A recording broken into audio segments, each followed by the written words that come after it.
Hey there, so today we have another review. This is another beer from Block 15. This is Sticky Hands. So I did it the wrong way. I had the brewer's cut first instead of the OG first. So anyway, we're going to review the OG. So this is the regular version. This was canned basically the same week as the brewer's cut, which is quite interesting. So like, hot blend, blah, blah. Don't really say much. Yeah. Aromatic blast of citrus, tropical fruit, and dank herb. Okay. Let's see how this one differs from the other version, the brewer's cut version, with the picked hops versus the, I guess, regular hops. And the beer pretty much looks the same. I will say that I feel like the brewer's cut version was a little bit more hazy. This is like a light to medium minus haze. The other one was certainly hazier. Sorry, same color, comes in a medium to deep gold color, a little bit of orange hue to it, wonderful white head.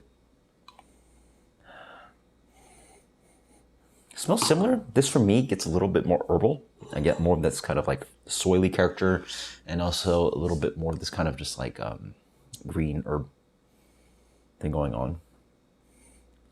It's got a little bit more pretty floral elements to it too, not as saturated in its dankness, and the fruitiness is, yeah, a little bit lighter in the fruitiness. I get a little bit more of this kind of like sweet green character, so sort of like matcha green tea, leaning in that kind of like green character, a little less on that kind of really intense kind of marijuana dankness. Definitely some of that going on in here as well though. Cheers.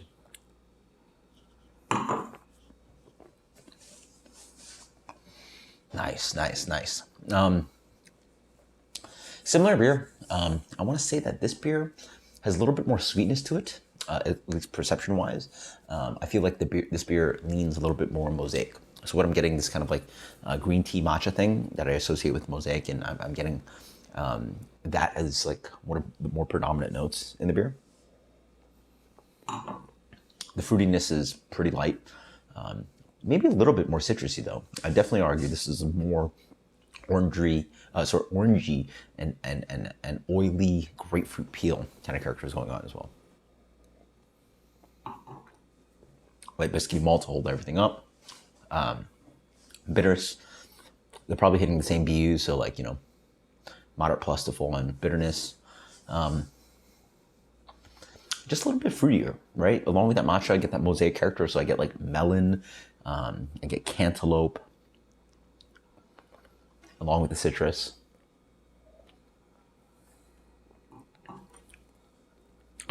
A little bit of that kind of like, yeah, it follows with oily citrus and also floral elements. So it has a little bit of this kind of like home cleaner kind of character, right? The home cleaners, they generally put in like citrus and or floral characteristics. So it's like flowery and citrusy.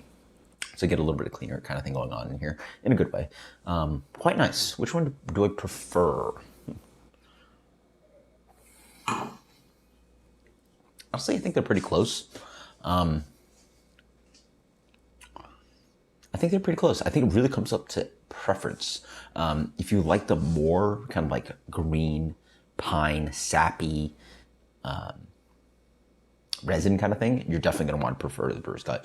Here, you get a little bit more subtlety, a little bit more what I imagine to be mosaic, which is, mosaic really shifts around for people. I mean, I think some people have preferences on it. It also, for me, has different kind of flavor characteristics. Here, it's leaning on like, again, the sweet matcha, cantaloupe, oily citrus fruit. So it leans more on that versus the super kind of like green, piney character I was getting on the brewer's cut. I think they're both not that different, both very tasty.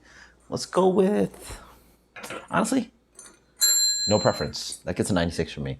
No preference, just absolutely fantastic.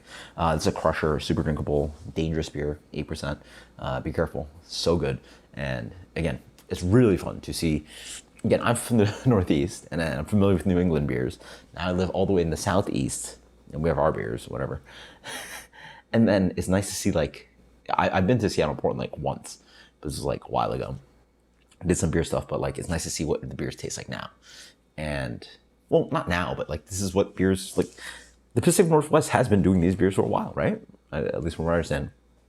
Their beer movement has definitely evolved with times and caught on with like some of the New England haze and pastry stuff and whatever, but they're still doing their own thing. And it's solidly in this wheelhouse of like, we make beers that taste like the Pacific Northwest. And it's just so fun to see like these beers. And honestly, I wish there were more of them. Because like, I've done enough of New England and there's only so many good New Englands, but man, there's a dearth of just great quality IPA being produced out of the Pacific Northwest. I can't promise the same with all of the hazy breweries in the Northeast / New England, right? Maybe, I don't know, whatever. You have your pick, but it's fun. It's fun. 96. I want to have more of these beers. I have more to review for you guys anyway. Until next time, cheers. Later.